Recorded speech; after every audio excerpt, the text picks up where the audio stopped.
Welcome to Miranda's Insights India number 6.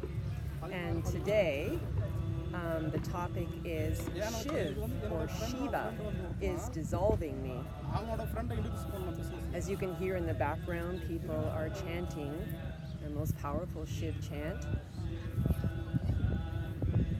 And I'd like to talk a little bit about what Shiv is in the understanding that everything in this world has 3 aspects to it, or a process that happens. And the first part is Brahma, which is the creator. So when we come on earth, we are coming into a body, so we are creating our body, and then we start to create our life. We become identified as a body and as a person. So that's the creation part of our life.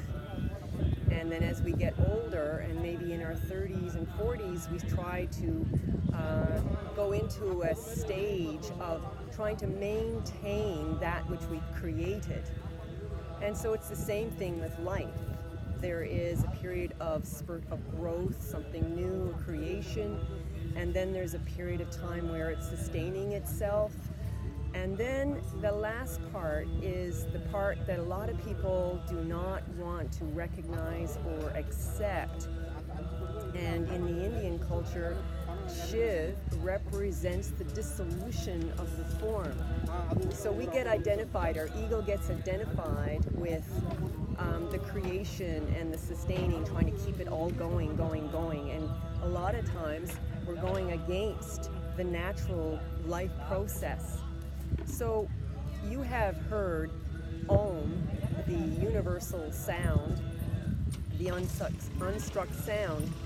Well, Om is divided into 3 syllables: Ah, O, And notice that the at the end, the if you sustain it long enough, it starts to actually dissolve back into the silence. And that's what Shiv represents. So instead of resisting the natural flow and the natural cycle of births, maintenance, and dissolution, it is really advisable, and this is what I'm getting. I feel like I'm at that stage in my life now where I have created something. You may have created a family and you've got children, and maybe you're at that stage also where your children are leaving you, and life, there's not much more for you to create because you've created everything. And now we have to get to a stage where we accept that there's another part that the ego does not want to accept, and it's the dissolution of everything that you've created. So instead of resisting it, what you do is you worship Shiv. You honor Shiv, you honor that aspect of life, which is the dissolution, which is the dying, which is the death, which is the change.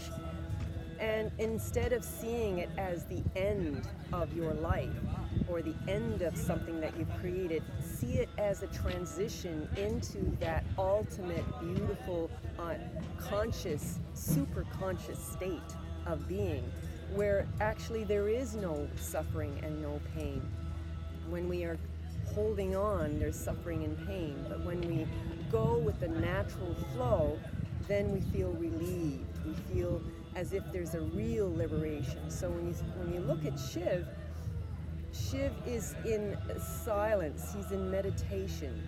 And that's the state that we meet when we dissolve our identification, our strivings, our wanting to create. Dissolve it and be with it and allow it, and you'll start to feel that everything starts to spread.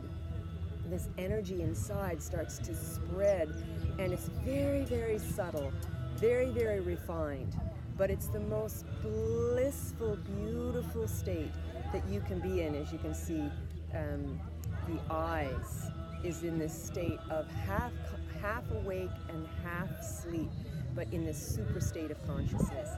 So my insight is that it's time to let go. It's time to allow the natural process to dissolve me. So Shiv is dissolving me. Shiv is dissolving everything that's in creation. And we want to bow down and appreciate and thank that aspect of life.